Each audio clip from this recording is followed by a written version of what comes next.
to episode 214 of the Whatnauts Review Show, where every week we pick a story and we talk about it.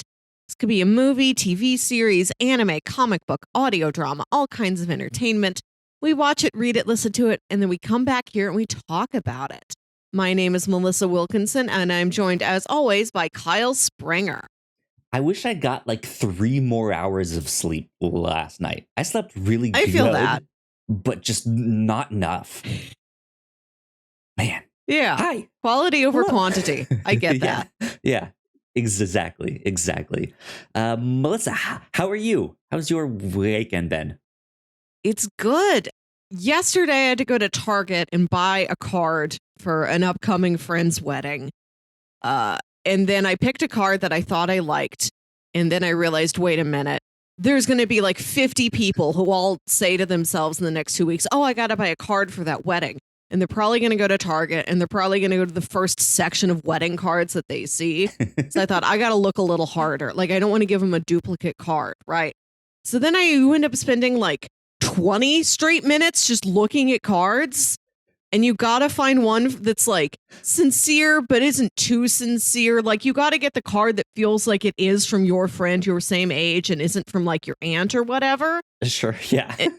You sink so much time into this. And then at the end, like, I ended up just going back to the first card I picked up that I was worried somebody else would pick up because it was so centrally located in the Target aisle. What you should have done is taken the duplicates of that card and hid them in like the birthday section. So that no one else gets that card. But then I got to do that for every local Target around the metropolitan area. I mean, so hey, I pick out the card. Do what you got to do, right? I pick out the card and I'm like, you know what? I was right. This is the best one, I think. And then as soon as I buy it and then I take it home and I look at it in the lights of my own apartment, I'm like, this is so corny. Why'd you buy it? It says, hitched, hooray. Hitched, hooray. Which is like funny for a card, but not funny for anything else. Yeah, that was one of the ones, they're sitting there at like Hallmark HKU. They're just sitting there like, all right, we've gotten 100 wedding cards so far. We need more, though. Anyone got any ideas? Anyone? Right. Well, there's so many with like a champagne bottle on them that say like sip hooray. I guess this is the next stage of that. It is a very nice looking card. Look, it's like pastel. You've got a little sunset on there. It's gorgeous. Has that, like, gold foil look, right? Yeah. Right. Look at the inside. Beautiful. It's nice. I was clearly inspired by our friend Starfire, who we're talking about today, our orange friend, and her time spent in Key West, Florida. But I'm like, hitched, hooray. It's like such weak comedy material. Indeed. Well, as you mentioned, Melissa, this week we're talking about Starfire. Yeah. So you pitched a number of like DC Comics superheroes that were women. Since you imagine you're like a woman who's a hero, right? Yeah, you're like, hey, we've covered some DC Comics here on the show. We've covered some comics in general, but we have a spot that we've missed. We haven't really covered any women here on not the that like show. Wonder Woman or Catwoman, as much of a hero as you can consider her, like, didn't show up in other stories we encountered.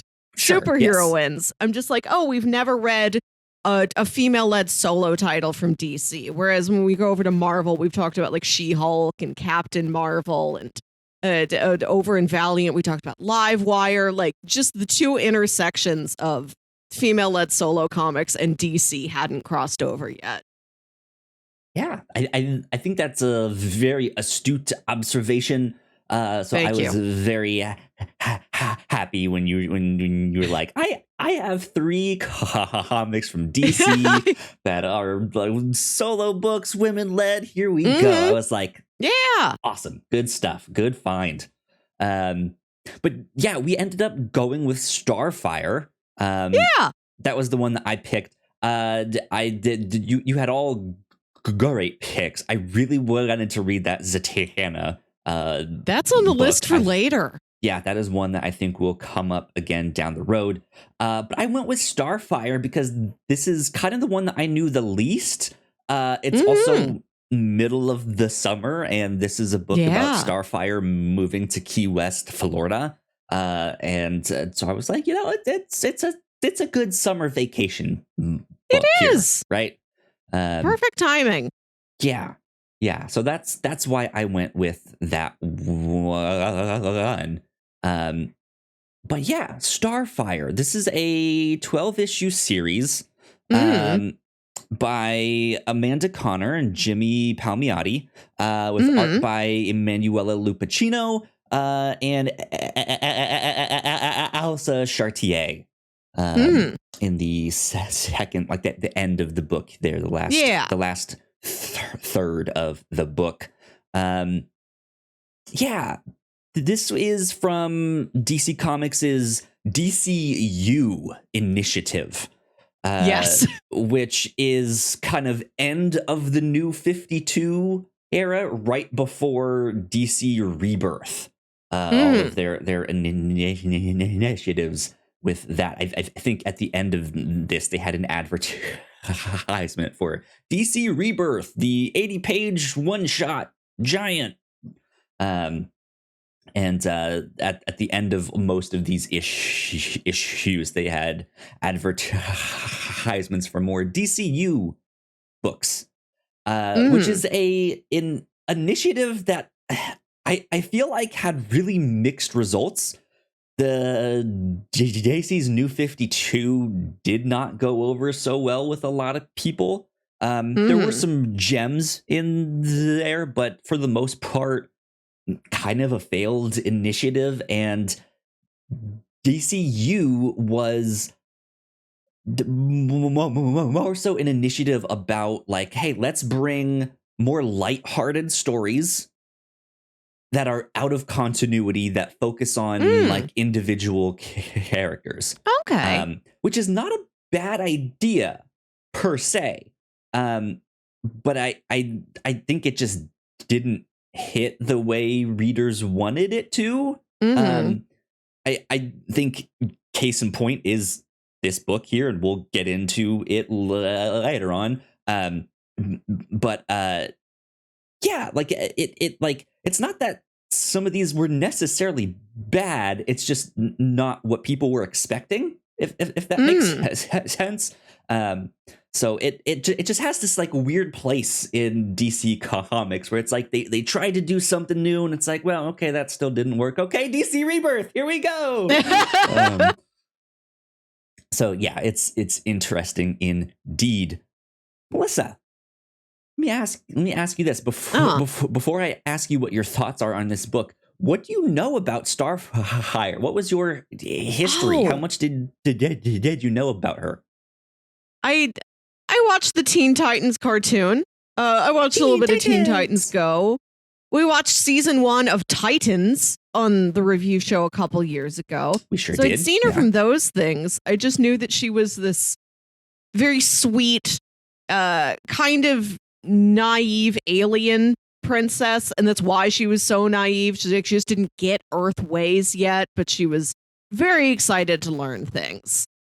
And I was surprised to see that she had a solo title. Well, not surprised, but like she doesn't seem to be a hugely popular character to me. I pitched you a Wonder Woman comic. We could have gone with Wonder Woman.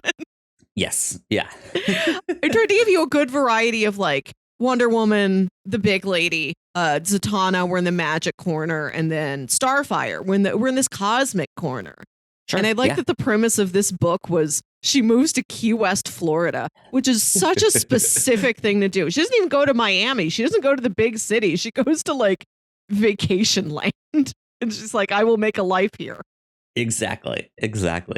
So now that you have read this 12-issue series of Starfire, what did you think? It's fun. It's very light reading. It's just about her adjusting to life there and making friends and people who have a crush on her and people who she has a crush on. Yeah. And there are like alien threats that show up, but it's really not the point of the thing. It's like an alien will attack, and Dick Grayson shows up for a couple issues. Yep. You've got your two-parter where she teams up with Grayson, which was apparently the name of his solo run. Just Grayson. Yeah, I can explain that once we get into spoilers and right, stuff I was like surprised. That. I'm like, wait a minute, it's not even like Nightwing. It's just Grayson, just his last name, like he's a detective or something. So, and the point of the story isn't like the foe that they're fighting. It's the fact that like she's on a date with another guy. This foe attacks. Grayson's there. She has to run off with Grayson. And then it's like her feelings about what did the guy I was on a date with think was happening? And then that guy's like, who's that guy she ran off with? And Grayson's like, oh no, what did I come into the middle of? Yeah. It's a 12-issue kind of just fun romp. Is I think a really good way to describe it. I think you said, it's really lighthearted. It's really light reading. It's kind of just a summer vacation. This exactly is a beach what read. it is. Yeah. You don't hear about a lot of comics that are beach reads. So if you're a comics fan and you want something, right? If you want something specifically to read on a beach, Starfire is it. There you go. Yeah, it's an interesting book. I don't necessarily know as I like. That's the thing. The book is not for me. I was not interested in the book when it came out. All that stuff. I do like Starfire. I think she's a great character. I'm a big Teen Titans fan. I just this book leaves me very confused. But I'm also not mad about it. Yeah. Like, I think it serves a purpose. It is just this lighthearted, fun read. It's kind of, and don't take this the wrong way, it's kind of just throwaway. Like you can read it on a beach, you can just have fun, and it's whatever, right? It's just like, hey, if you don't remember it down the road, that's fine. But if you do, like, hey, you had this just like lighthearted, fun Starfire comic book, and so it's interesting. Like I'm also not sure who this book is for. Like I don't know if like the art style in this book I feel like could be like, oh, this would be for like younger girls and stuff like that. But then, well, maybe not by some of the subject matter or jokes that they do, or just the nature of Starfire's character herself. Maybe more teenage would be appropriate for that. But then it's like it's also not really getting into darker stuff or more mature things. Like it's just it's in this weird spot. It's not mired in continuity, but Dick Grayson shows up and there's obviously history there, and it's just it's in this weird spot. Yeah. That's like it's hard to explain or describe, and so it's just like, well, there's a 12-issue series about Starfire. Like that's kind of it.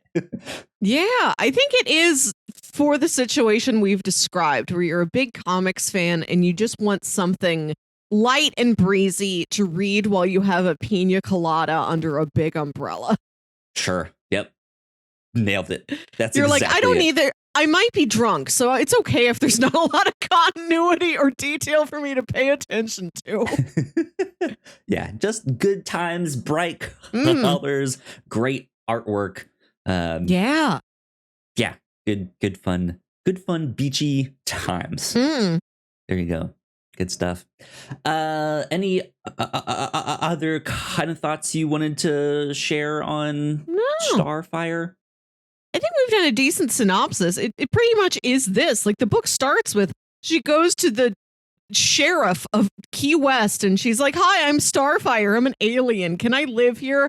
I don't know what money is. I don't know where I live, but I do want to live here. Yes. Seraph just has to like take her under her wing and like, all right, I've got a house that I live in with my brother that our grandma left us. You can live with us now, I guess. And she like gets a job at an aquarium. She can kiss people and absorb their language. So she kisses a dolphin. She Like kisses one a does, dolphin And named then Beth. Can A speak great dolphin name. Yeah. Right. Then she makes out with Beth the dolphin and then she helps Beth the dolphin. It's stuff like that. That's what happens in this book. Right. Yeah. There's a hurricane that attacks. There's an alien. Yeah. There's a creature from inside the earth. Yeah. All that stuff. Like we said, there is a team up with Dick Grayson. In this book, they in the comics, they're a classic couple. Yeah, Dick Grayson and Starfire, coriander. Yeah, and Starfire is the hottest lady in town, and there's a lot of people trying to get her to team up with Dick, if you know what I mean. Oh yeah, lots of team ups with Dick in this book. Which Dick? You'll never know. Good stuff. Cool. Well, I say this is a good time for us to take a quick break and do some housekeeping. And then when we get back, we will dive more in depth in the book here and start getting into spoilers and stuff like that. So we will be right back. We put a lot of hard work into the shows that we make, and yes, we make multiple different shows here at the Whatnauts, and we'd love it if you check them all out. You can find out more information on our website at thewhatnauts.com, as well as your favorite podcasting platform of choice. When you type in the Whatnauts, all of our shows will pop up right there. Just don't forget to give us a nice rating and review if you like the shows. If you want to support what we do here at The Whatnauts, patreon.com/The Whatnauts is the best place to do that. You can support us for as little as $1 a month. You can get all kinds of exclusive content at the $3 tier. You can also get a shout out and a thank you on all of our shows at the $5 tier. You can support us on Twitch by subscribing to our channel at twitch.tv/The Whatnauts. And we would love to have you all join us for our live streams and talk with us in the chat. And lastly, we have merch. If you'd like to grab yourself a shirt or a sweatshirt or a mug or something else, go to thewhatnauts.com/store to pick up some merch today. And we are back. A big shout out to all of our Patreon supporters. Thank you. Thank you so much. Thank you. We appreciate it. We love you all a lot. It means the world that you guys are supporting us. Cool things that we've been up to here at the Whatnauts. All sorts of cool things. We're always up to something neat. On the captain's log this past week, man, we were talking about like weird stories in our lives or that we've heard of that might be considered fringe events, like the Fringe television show that we have also been covering here on the review show at the end of every month. And in the midst of that, something happened. Oh, right. We had our own Fringe event. You just suddenly had a power outage. We did. Yeah, we had a power outage in the midst of us talking about that. That was wild. We talk about nightmare sandwiches, all sorts of stuff. You guys should check that one out because that was a lot of fun. On Crossplay, our video game podcast, we've been talking about some of the latest video game news. Of course, there's lots of craziness happening in the video game world. Hideo Kojima got mistaken as the assassin that killed Shinzo Abe, the former Japanese prime minister. Of course, that was not true, but just wild that was a thing that happened recently in the world of video game news. But yeah, then on the Reactor Core, we had the finale to Miss Marvel this past week. We got to talk about that. There's some wild developments in that one. a music thing that happened in the background of that was very exciting while they mentioned some certain things. An exciting music thing. Yeah, exciting music things. Woo!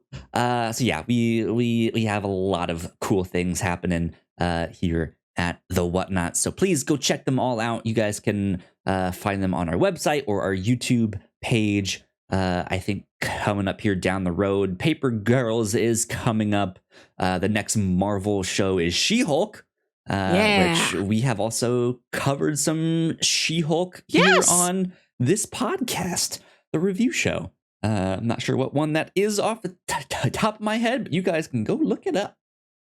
Oh, so, it's like in late summer, early fall 2019. I can tell you that much. Look in August or September. I think it's in there. But yeah, that is about it for our housekeeping. So let's dive right into spoilers. Here we are in spoilers. Melissa, where do you want to start with this?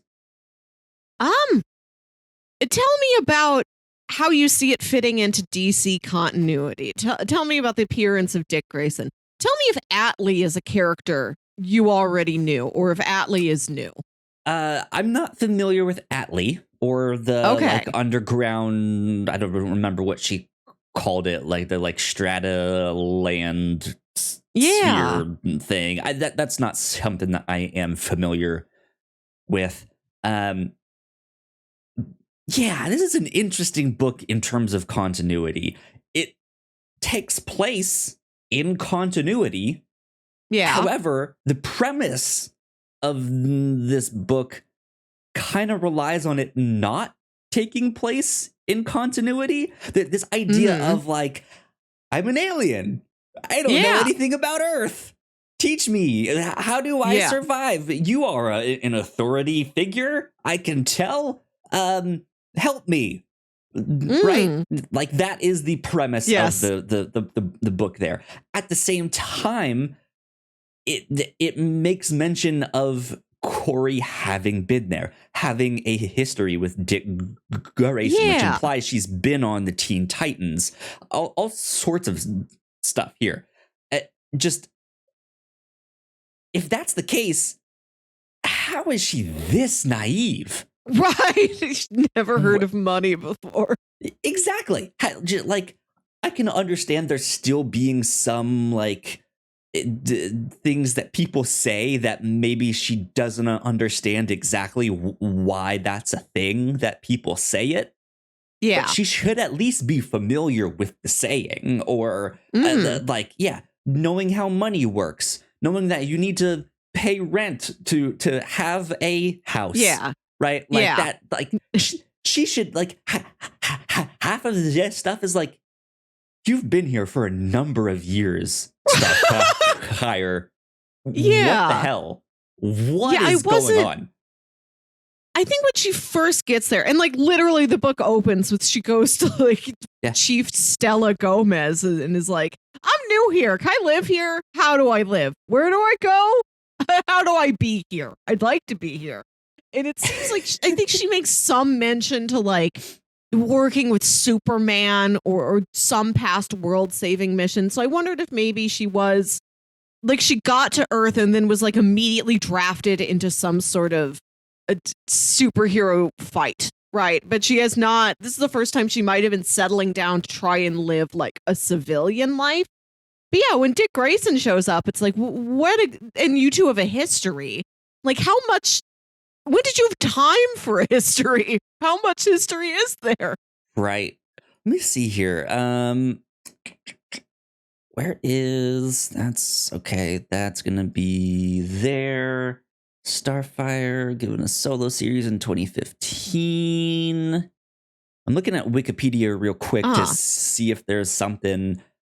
So in the New 52, she was running around with Red Hood and the Outlaws, as well as I'm assuming she was with the Teen Titans here, but I don't really see anything about it. I don't remember what was going on there. Anyways, Red Hood and the Outlaws, as the name implied, they're typically kind of on the run. They're heroes, but kind of getting into trouble most of the time. All of that stuff. But yeah, the point still stands that she's been here. She's been around. Yeah. Like she's not new to Earth. Like this is not her first day on Earth. Yeah, and they still have to teach her, no, Starfire, you can't walk around naked. Like, if she was in the Teen Titans, she would know that already. Well, being with Red Hood and the Outlaws, a lot of the art in that book was very sexualized, especially around her. And Starfire is a very sexy character. Yeah. She is very, very much in tune with her sexuality and is very open about it. Yeah. So like it's not uncommon to see her very scantily clad and just not thinking anything of it. Like she's not trying to sexualize herself by doing that. So on and so forth. So like it's kind of natural to see her like being like, I'm gonna take a shower outside. Oh, hey neighbor, like how are you? Yeah. I was gonna sunbathe nude on the roof. I need the sun to live. That's my nutrients. That's just kind of what she does. Like that's kind of her. But yeah, this book is just in a weird place in terms of continuity.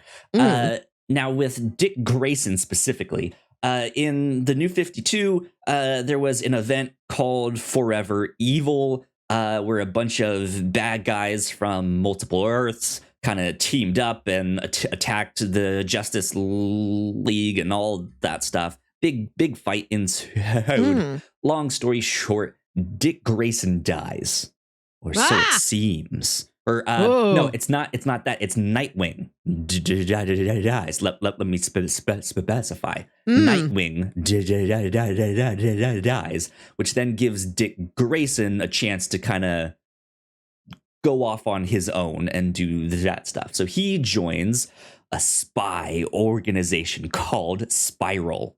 And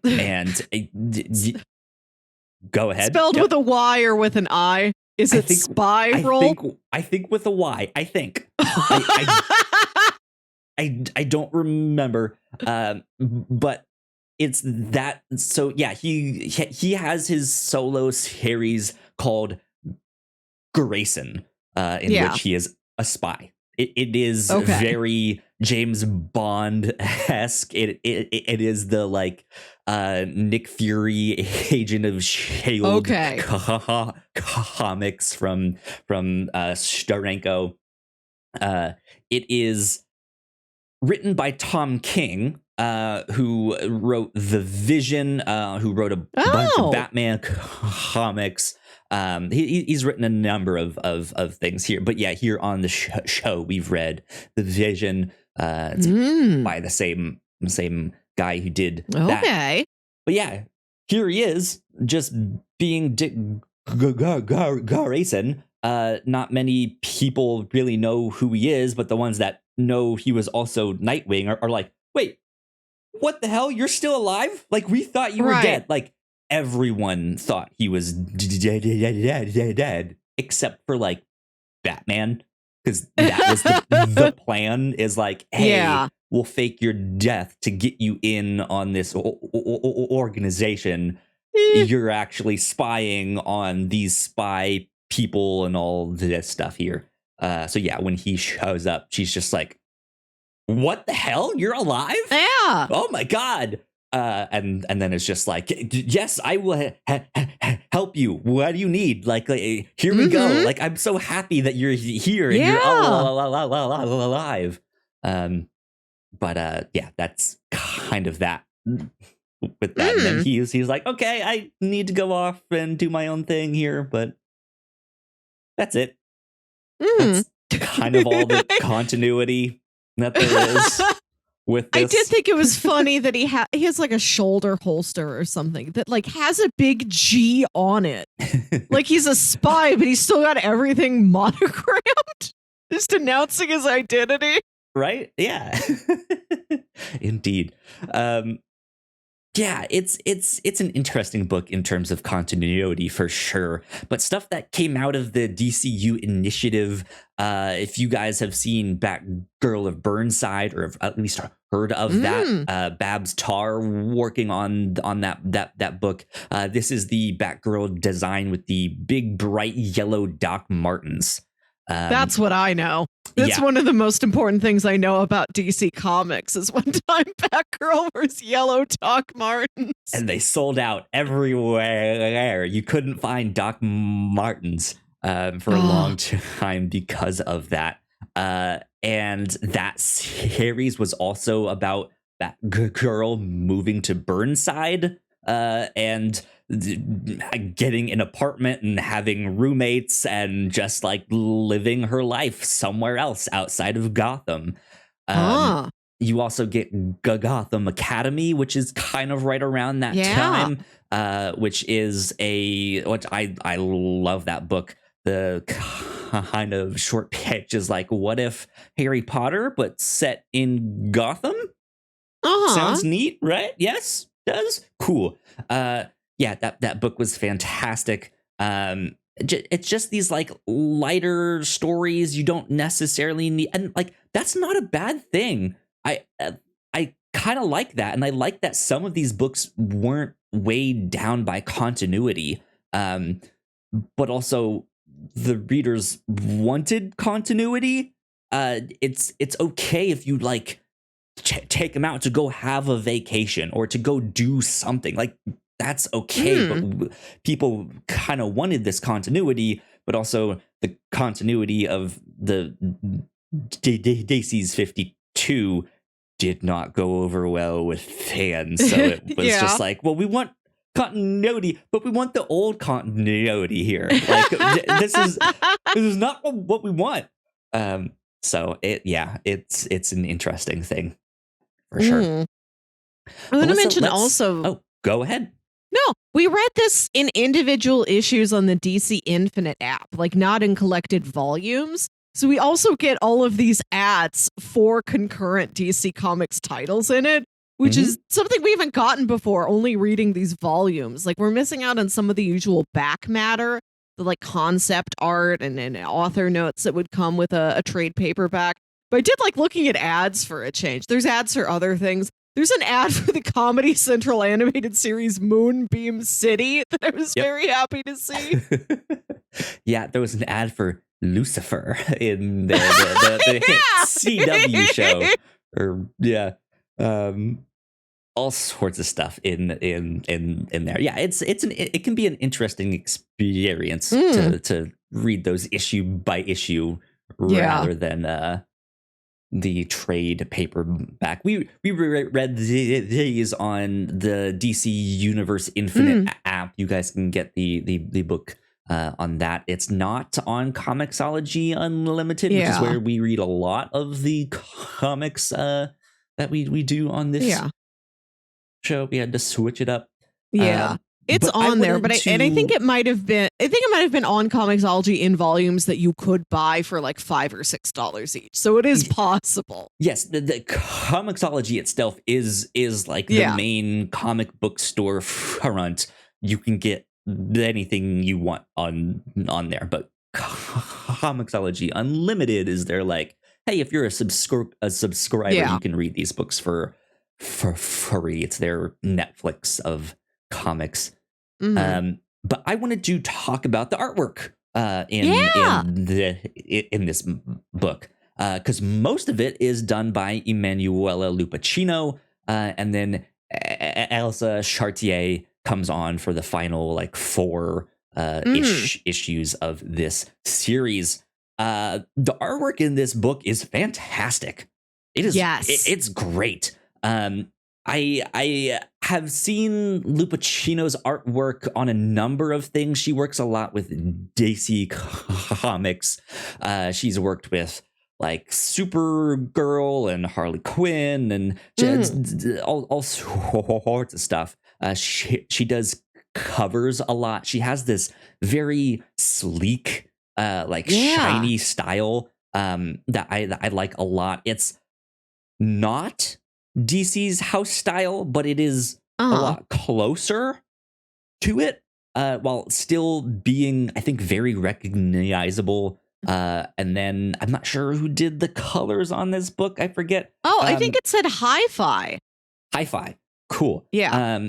The colors on this book are just so bright and vibrant that it's so much fun to look at. Like if it as much as this book might not be for me, or might just be this like it's incontinent but it's not, and it's weird what's happening here. It's fun. It's fun to look at. Something is always happening in this book, and if nothing else, for the art alone, go check out this book. It's gorgeous.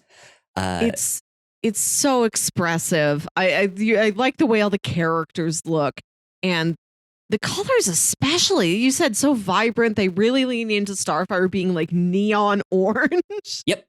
Yeah. And with the amount of like a cheesecake that this book has, she's in all these like scantily clad outfits. It's Key West. Like her and her friends are at the pool. Like they're just wearing bikinis a lot as part of their everyday lives. It's very natural in this. I looked at them and I'm like, with the more skin on display, you're really able to pick out and acknowledge and applaud how good the coloring is on skin tones and like all the slight like highlights and shading and reflection. It looks really nice. Like I like that was good. Part of it. It's like, well, if she's in all these scantily clad outfits, her abs are going to be like so beautifully lit and shadowed. Beautifully lit abs. Put that on the back of the book there, right? Yeah, like the way light bounces off cleavage is lovely. Good stuff. I am personally a big fan of Elsa Chartier's artwork. Yeah. It just has this really classic cartooning sense. I know a lot of people mention that it reminds them of Bruce Timm. Which I'm sure she's probably tired of hearing, but it's also a huge like when people say that, they're like, we like Bruce Timm and your artwork reminds us of that. Yeah, like, that is great. See that. But yeah, it is this classic style that I think, despite its comparisons to Bruce Timm, is wholly her own. Like it's obviously not him, but it is her own style. I know there was a book that I think we covered on the Whatnauts podcast a long time ago, before it was named the review show, that she had done the artwork for, and I loved the artwork on that book. Wasn't a huge fan of the book at the time, but the artwork just itself was just like, man, it is so stinking good. And for me personally, I liked the book better when she came on for art, because in those last I wouldn't say it's, with exception of the last two issues, the like two before it, I thought the book picked up immediately. I was like, I'm more interested in this. This is when they go down into I don't remember the name of the place, but the like strata inside the earth thing. I loved that. That was the thing that I was interested in, because that felt more like a comic that had something to do, whereas this like, okay, I need to figure out what rent means. I need to figure out how to take a shower not in public. I need to figure out how to wear clothes. What is money?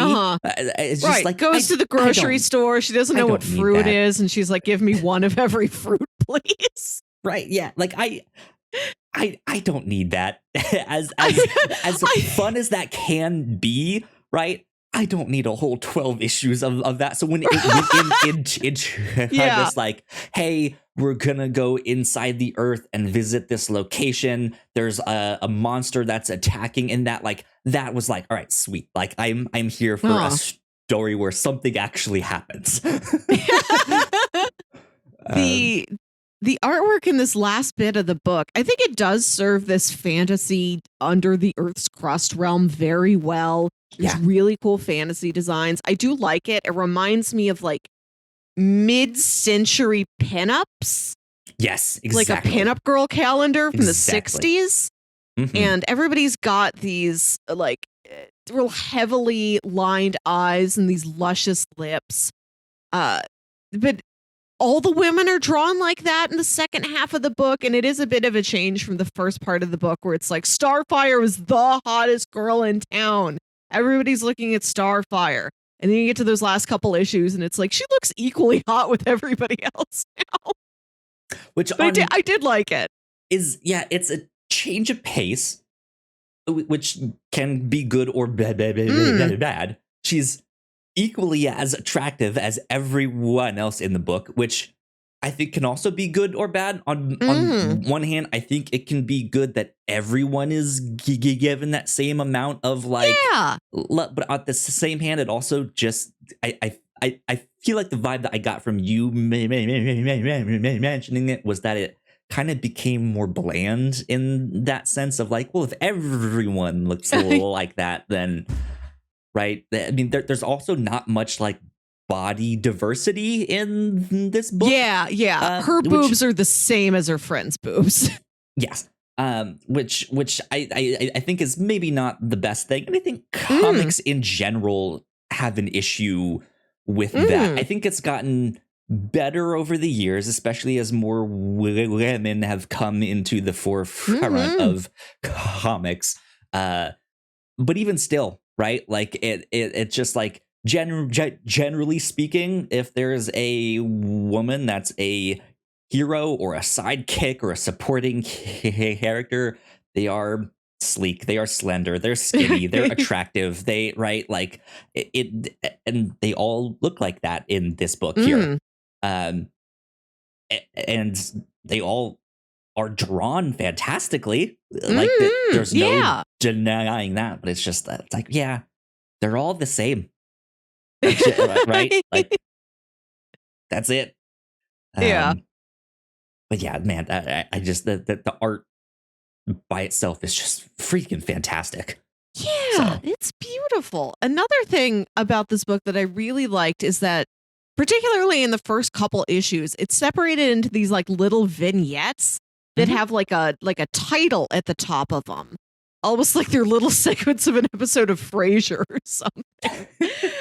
There's like a punny name for like a scenario she's in for a page or two, and it doesn't read like it's sketch or something like that. It's not completely jumping around. It's just like as she goes through her day, as she like settles in at home, as she tries to get a job, as she like has somebody at a bar flirt with her. Like they've each got, every scene has its own title.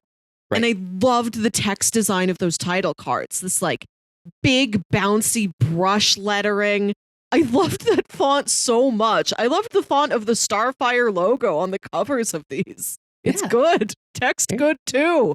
There's a monster she fights that has this like text design where like the letters are real scratchy and they're real variable in size. They'll go real big and real small. I really love whenever they do that, when there is a creature or some sort of person, some entity whose text bubble is that wildly different from everybody else's text bubble. Indeed.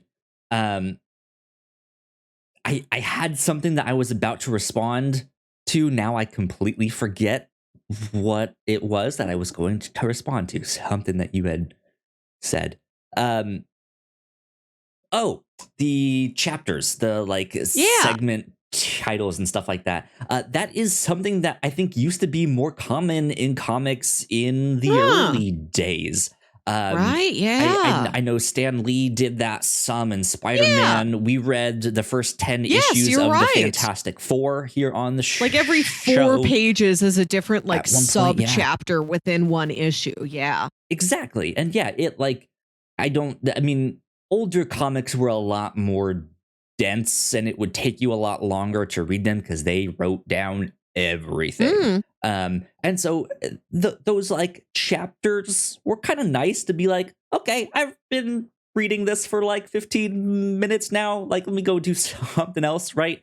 Whereas here in modern day comics, I don't mind the chapters and stuff like that, but also because I could read these fast, is like every single page had a new chapter title, and it was just like, okay, these are kind of a lot. But yeah, it's interesting to see them in the yes.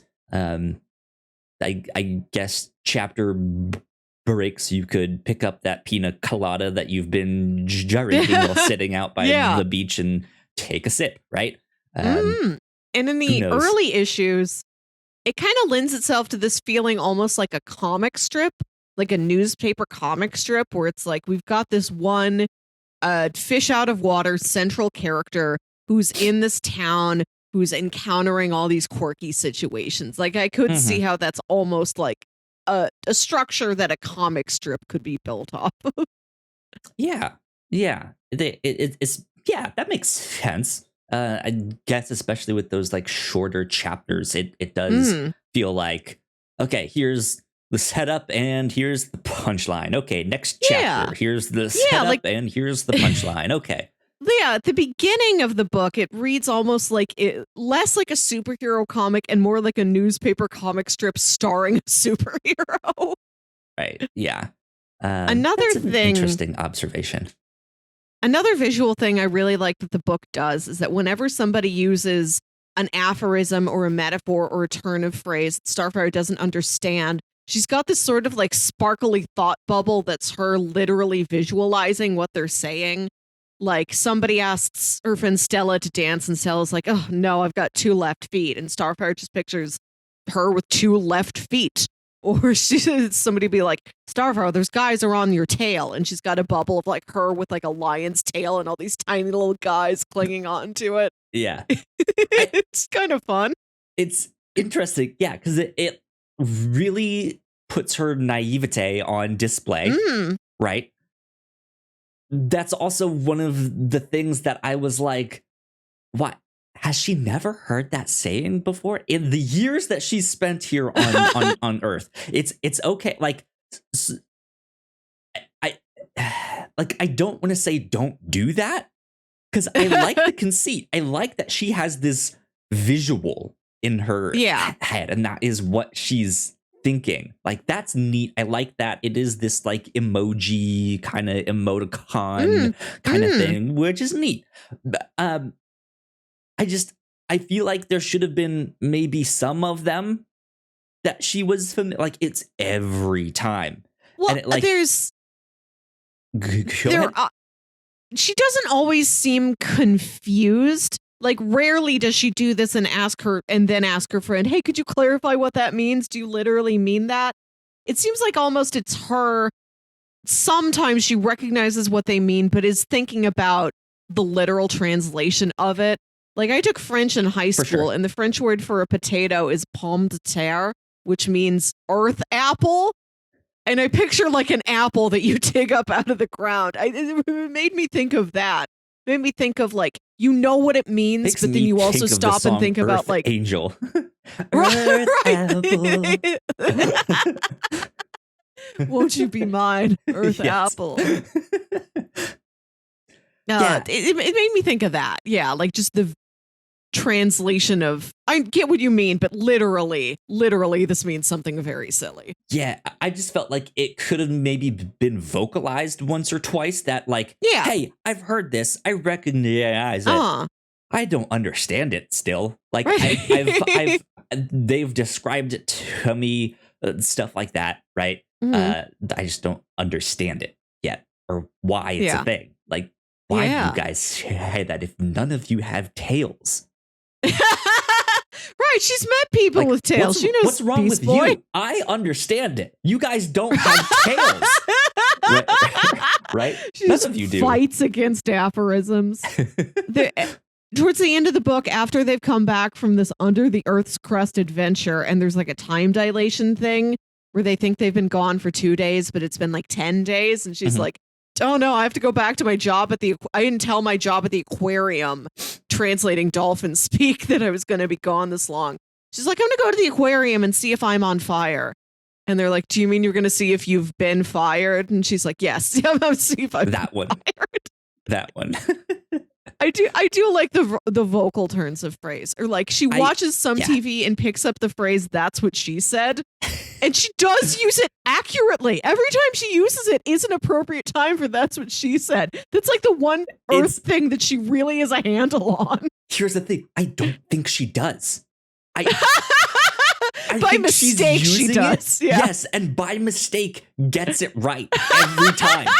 That's the vibe that I got because of the, like we mentioned, Starfire is a very sexy character, but this book also doesn't necessarily sexualize her. It might every now and then, but in a way that is not male gazy, right? It is very much her in tuned with her own sexuality. Yeah. And so it's never overt on Starfire's part. She's never purposely being like, ooh, that guy's soul. Like, I don't want to flash him. Right. And then it's like, right. Boom. Like, it's never that. It is just her like, I want to be in touch with nature. I want to go outside and like just feel the sun on my skin and how beautiful that feeling is.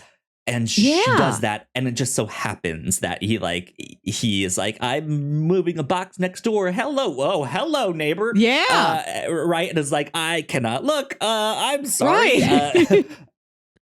And she never fully understands that, and that's not a super acceptable thing. She probably does not know the puritanical history of the United States and stuff like that, right? And so I think her saying that's what she said, she knows it's a thing, but doesn't understand that it's a sexual thing, right? She's just been like, that's what she said. That's what she said. And they're just like, oh my God, Corey. Like, what are you doing? Just a kid repeating like a line they heard in a movie trailer. They have no idea what it means in context. Exactly. That's how I read that, which I love. I think that's hilarious. Yeah. I wish we had a little more context for exactly what her romantic and sexual experience is. Like, how far did she go with Dick Grayson? Is it the only man she's dated? How much does she want to date other people? Like, she's so vibrant and enthusiastic and just happy to talk with people that she's receptive to flirting, not in a way that she's flirting back, but that she's like, oh boy, another human I could be a friend with. Yes. I'll let you buy me a beer. I like beer. So you mean they all want to do the mating ritual with me? I did like that. Bunch of people, all men and women along this bar are like, wow, I want to buy Starfire a drink. I wish we got slightly more of that. I know you were bored by it a little bit, but I would have loved, like, everybody keeps sending Starfire gifts. Starfire, if you're the hottest girl in town the second you set foot in town and you barely know what town is, what is your life like? I would have loved, like, Starfire has to go to the Department of Revenue and get an ID card. Starfire has to go to Verizon and sign up for a cell phone plan. I wanted to see her do everything. Starfire has to file taxes. Right. Yeah, I mean, it's interesting to get back to Starfire's history. You asked what her history with, like, how far did she go with that dick? There is famously in Marv Wolfman and George Perez's Teen Titans, there is a scene where she and Dick Grayson are in bed together, and very obviously, you don't see it, but very obviously they're naked in bed there, and implied that they got interrupted when something happened, right? And so they definitely have a very strong history together, to the point where a scene like that in comics at the time was scandalous. Was like, oh my God, they were in bed naked together? What are they doing in this Teen Titans comic over there? Oh my God. But then she's had a job before in that same Teen Titans story. She's a supermodel. She's a fashion model. She takes pictures, she takes bikini pictures, she takes nudes and all of this stuff and sells them. Like this, like she's in Vogue, she's in Playboy, she's in all of these things. Like that was her job because she's so attractive. Like that is the thing. Like she knows she can make money with that, and that's what you need to live and survive and do all of that. And then she goes to Florida and forgets how to do all of that, which is interesting. And it sounded like somewhere before this book, Superman kind of tasked her with like going and living a normal life to, I guess, like connect with people. I'm not sure what the deal is with that exactly, but yeah, I'm kind of curious where she ended, how she ended up in Key West. But I also do love that that's just how the book starts. How abruptly, how much it is just clear setup. Hi, I'm Starfire. I'm from an alien princess. I want to live here in this Florida island. Yeah.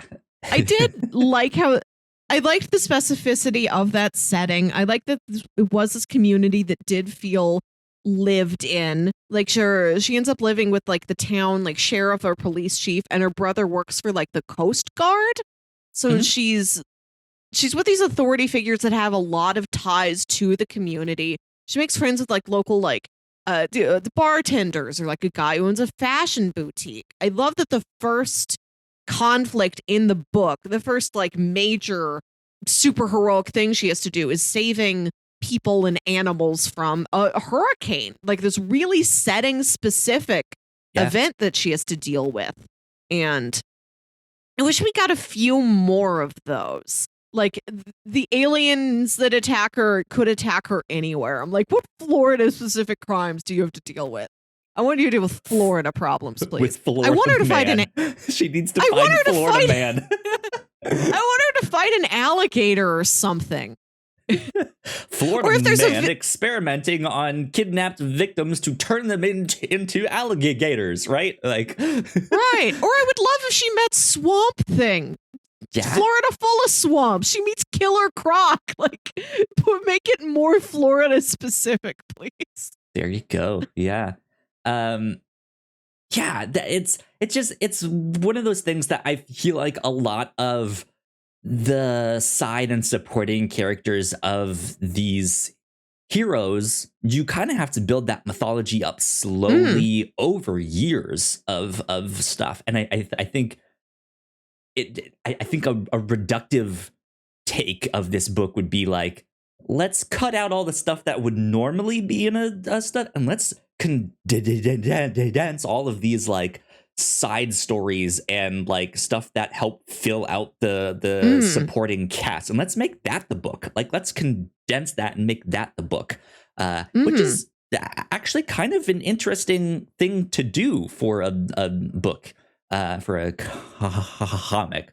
And yeah, they get to like go have a drink, get to experience a hurricane, gets fired from her job, right? Gets into relationship issues and things like that.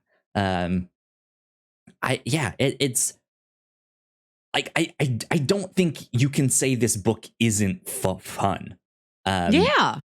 but it's also, like we've said, just in this weird spot of like, well, where do we put this? Who's it for exactly? It's not really an origin story. So you can't really give it to someone who knows nothing about the character per se, but I guess you could, but it also there's weird things are happening. Why is Dick Grayson not Nightwing or Robin or what's happening here? Right. It's just, it's weird. It's like they took the one-off filler vacation episode and made an entire miniseries of just the vacation episode. Yeah, which I'm okay with. Yeah, like that seems kind of cool. But yeah, it's such a weird book. I do appreciate. That's why I pitched it.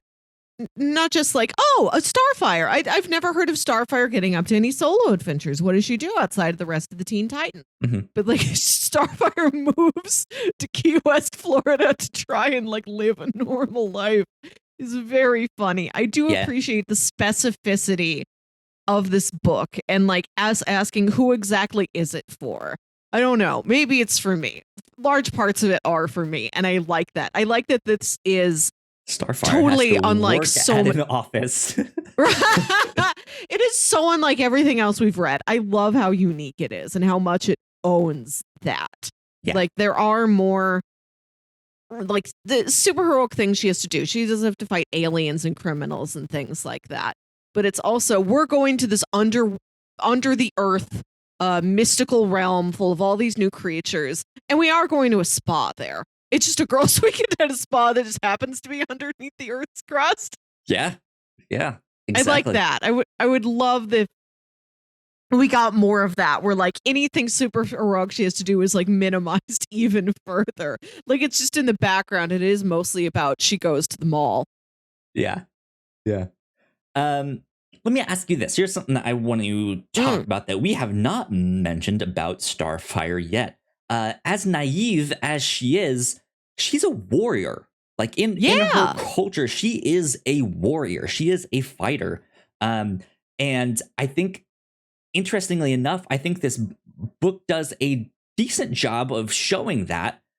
What I found interesting about it is that when she is in warrior mode, all that naivety goes away.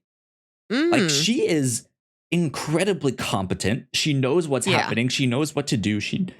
Excuse me. She knows what to say. All that stuff.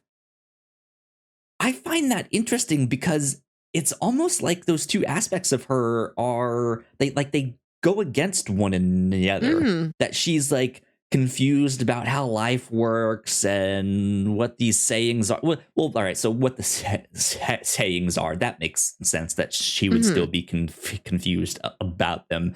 But even just like basic things about how life works and who's important, who's an authority figure, all that, like the way how just kind of basic politics work, politics as a vague concept, right? She knows that stuff as a warrior, because as a warrior, you kind of need to know that stuff about, like, hey, you look important. I need to talk to how you get these people to safety, all that stuff. It just, in a weird way, it felt like it was at odds to me that she can all of a sudden switch and is like incredibly competent. Not that she's not. She obviously is, and this stuff at the end of the day is not at odds. But it just a weird way felt that way. How did you read that stuff there? Did you pay attention to some of that? And did the like warrior side of her strike you as something interesting that you wanted more of here? I never really knew her backstory. I think I knew Alien Princess, right?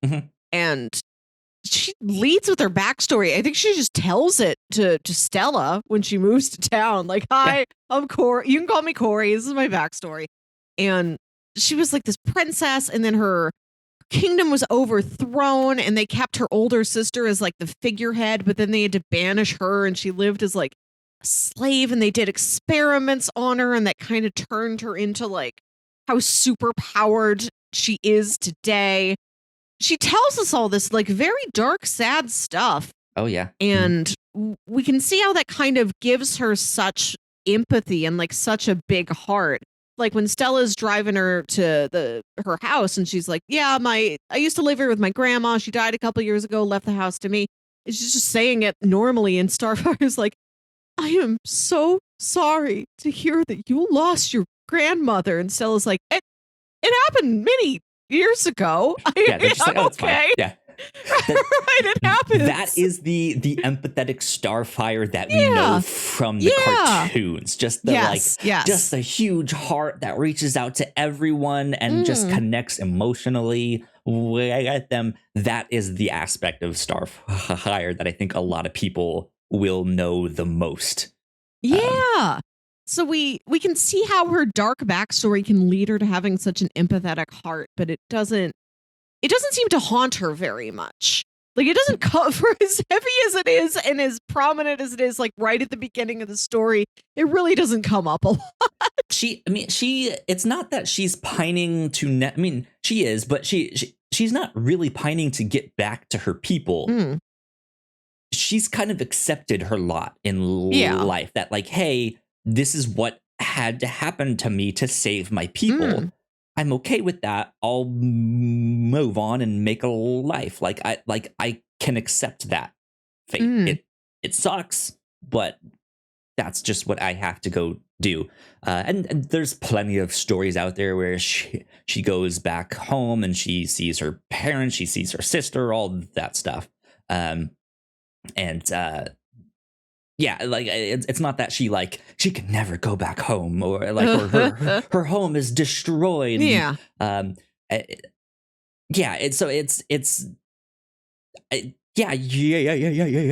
right. I think it lends really well to why she is the way she is. I guess what I found interesting is just how quickly she can snap into like, all right, now I am warrior mode.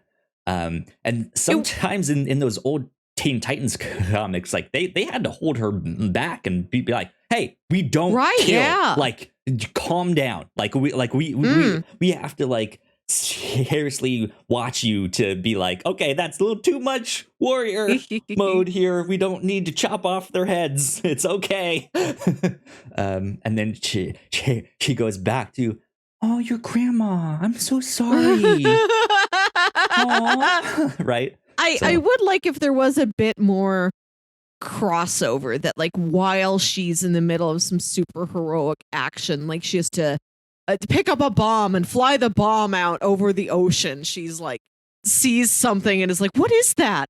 Is that a big wheel that spins and you ride in it? And they're like, yeah, Starfire, there's a Ferris wheel on the coast. Can you keep flying that bomb away, please? I want to ride the giant wheel. Named after that movie that you showed me, that pop culture movie. It's not named after him. He did not do that on his day off. He invented a big wheel. But I would like if she's like, she needs to devise a plan, but she doesn't know the names for any of like the things involved in her plan. Yeah, it's fascinating to see her switch from all of these different modes, from the I just want to be in tune with nature to, oh, I'm so empathetic. I'm so sorry about this little minor inconvenience or this thing that is so tragic that happened years ago that you've obviously moved on from, but I don't know that. Like, I am a warrior and I will chop off your head and like all this stuff, right? Or I would love the warrior to act up at the wrong times. Like, she gets too involved in a game of beach volleyball. She breaks someone's arm. Right. But they cut you off in traffic. We must destroy them. Yeah, that would be really funny. But yeah. There you go. I think that's all of the stuff that I have to say about Starfire. You have stuff that we missed that you want to remark on? No? Cool. It was a charming time. Like we've said, it's fun, it's light, it's really good to look at. Mm-hmm. Indeed. Well, I guess that means we should do a check-in on our bingo. Bingo. Again, I don't have the thing ready, so let's just do B-I-N-G. Oh. Here we go. Let's move us over to this guy. Let's see. Any mysterious scars? I don't think so. No Hans Zimmer score, unfortunately. I don't think we got the spaceship AI. No, because we did. I don't think we got paper bag of tall groceries. Did we? Because she does go to the grocery store and gets one of everything, right? I don't remember it. I don't remember if she's got the very clear. We put a French baguette or stalk of celery in a bag to tell you that there are things in the bag. Yeah. What about reaction of animal to judge trustworthiness? She does get a job at the aquarium. Oh yeah. I feel like they don't really know what's up with Beth the dolphin. She can eventually communicate with her and figures it out, but the aquarium itself has to kind of just be like, hey, we're relying on you and the reaction of this animal. That's not exactly what we meant, right? It's not like Lassie is sitting there growling at someone, being like, oh, I guess we shouldn't trust you. Right, that's what I think we were thinking of. Like the dog barks at this new person, that new person means trouble. Or like if she came to town and they're like, we don't know about having you in town. And then like if Stella had a cat and the cat immediately rubbed up against her and Stella was like, maybe you'll fit in after all. Maybe you'll be okay. Yeah. Yeah. Yeah, I don't think I have one that I can knock off here on. Yeah, we've been dry on bingo for a while. Real bingo dry spell, a bingo drought, unfortunately. Well, I'm going to switch us back over. So now that we've gotten bingo out of the way, recommendations. What would you recommend to people who enjoyed this? A long time ago, like in the first couple months of the review show, reread these comics called Strangers in Paradise. This was so long ago, I don't really remember like the name of the writer and artist or the names of any of the. Thank you. Or like the names of any of the characters. But one's name is like Kachu. I her name's like that's all I remember. Yeah, I think it's Francine and her friend's like her name's like Kachuzinski or something. It's like one syllable out of like a really long name that she has. It's about these two women. It's kind of a slice of life story where I don't know, like they're friends or they're roommates, and one of them's an artist, I think, and it's about like people they date and like they kind of have a thing going on with each other, but also like they meet, like they get involved in crime. It's like a slice of life drama, romantic comedy that's also crime sometimes. Go around, yeah, and it's this real nice, just black and white inking, like really inventive art style. Like when somebody had a fantasy or like a dream, like the art style would completely change. There's one section where it just is prose for a couple pages. Yeah. I remember really liking it. And it's the closest we've ever covered to this, just this small slice of life, women trying to figure out how to live and have relationships. Yeah, Cool. So yeah, I mean, oddly enough, I didn't think about this until I mentioned it. Ferris Bueller's Day Off. Why not? Just a fun, why not? A fun like. Yeah, let's just take a vacation. Here, let's just take a day off. Skip school. Go right. Just here we go. But I know Amanda Connor and Jimmy Palmiotti. They've worked on Harley Quinn a lot. They have some comics starring her that you can go check out that I think would be the same type of like humor and characterization stuff like that, where she's just kind of doing her own thing and figuring out life and who knows what. I think that'd be one to check out. I mentioned a book that Elsa Chartier drew that was The Infinite Loop. Oh, yes. Yeah. No, we talked about that. We did? I thought that was we me did. And Paul. No, you and Loop. I talked about it like later that summer after we did Strangers in Paradise. Yeah, Infinite Loop. I don't. It's Infinite like a Loop. sci-fi. It's a sci-fi time travel story. Yeah, very queer, very gay. I remember I liked that couple. I thought the couple was cute, but I don't remember a lot about it anymore. When you talk about something new every week for like 4+ years, you don't remember the things from 4 years ago super well. Which is why I always try to recommend, like, especially now that we're in the 200s, it's always good to recommend things we've already covered on the show somehow. Yeah. So yeah, Infinite Loop. I remember at the time of me reading it and in our review of that, one of the things that I was kind of iffy on was just the idea that it is very, very blatant with how queer it is and how like in your face it is with that. And I was okay with it, but I think I'm more understanding of it now, of like, hey, to get to a point where like gay relationships or queer relationships are just normal and you don't really have to call them out. You kind of need books like this where it is very blatant and it is in your face and everything is gay. And that was the thing of it, that I was just like, it's a little much for my taste. I wish they would have been more subtle with it. But now I think looking back, I can be like, you know what? I think it was the right choice. But that I think would be a good book too, because that I think is also about a semi fish out of water character who is learning to kind of deal with life and relationships and stuff like that. I went back and looked. Strangers in Paradise was episode 8 of the review show from May 24th. And then not all these have numbers, but let's see. The Infinite Loop. If you click on it should say what episode it is first thing in the description. Not the way I'm looking at it.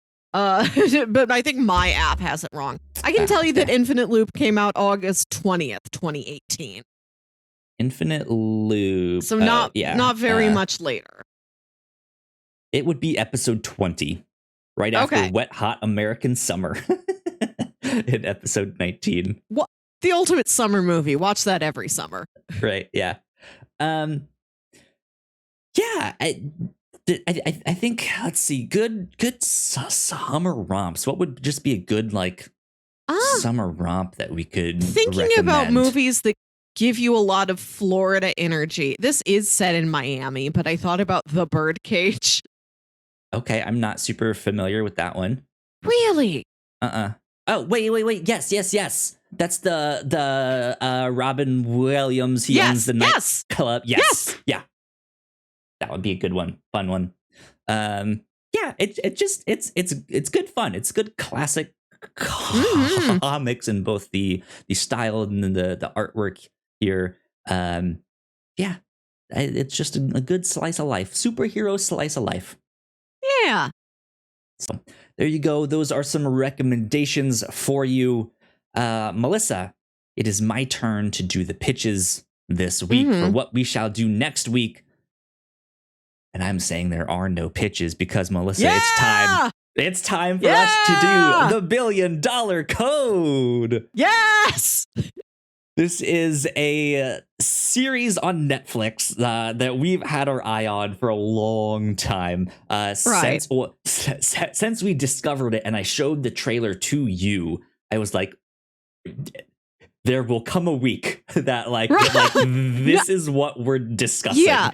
Yeah, and you were like, definitely look for this to come up in future pitches. And I'm like, Kyle, you can just tell me it is $1 billion code week. You don't have to pitch other things. I will pick this. Because it's a Netflix series that came out like late last year, I think. And it's a story of like tech business drama of like the guys who invented the algorithm for Google Maps. And then the algorithm gets like taken by somebody else. So it's very Halt and Catch Fire, but also it's from Germany. And one of the actors from Dark is in it. Yeah. The trailer like had the same structure as the trailer to season 1 of Halt and Catch Fire. Yeah. Like same kind of song, same kind of scenes that they showed in that. Like very influenced by that. But then had an actor from Dark, like you said, which we had just got done watching. We were like, oh my god, Dark, and more actors from that. Another Netflix show. We were just super excited about this. Let's see, according to Wikipedia, it says it is based on true events. The series was developed for Netflix, where it first aired in October of 2021, along with an additional feature story episode. I don't know exactly what that means. But see, it says the plot follows 2 interconnected timelines. In Berlin in the 1990s, a group of young hackers and art students had founded the ArtCom collaboration to play at the cutting edge of computer programming and digital art. They had developed a Planet browser in 1991, which was used by Joachim Soter to get funding from Dutch Telecom, is that how you say that? Dutchki? I don't know. In 1993 to start the successful development of TerraVision. In the series, ArtCom beginnings were dropped, while several of the real persons and stakeholders were fused into a smaller cast, with the fictional Karsten Shooter as the main artist and Yuri Muller as the main programmer. The other storyline revolves around the 2014 patent infringement dispute against Google, alleging that TerraVision was used to develop Google Earth. So, yeah, we were big fans of Halt and Catch Fire as we watched that show. We liked Dark a lot. Dark is one of my personal favorite shows. Not that this is similar to Dark. It's not. It's just another drama from Germany. Right? That's it. It's a German drama. This is available on Netflix. It's only 4 episodes. So it's a short one. Yeah, they range from 58 to 77 minutes. So getting up there in that Stranger Things length. I feel like after having 3 seasons of fairly normal episodes, after season 4, I wonder if culture will regard Stranger Things as a show with very long episodes. Yeah. So yeah, I think this will be an interesting one. I like these kind of like 1980s, early 1990s tech stories, this retro technology stuff that Melissa and I kind of grew up on. We were on the the tail end of that stuff there. When computers were big and beige. Yeah, exactly. The $1 billion code, that's what we are going to do this next week.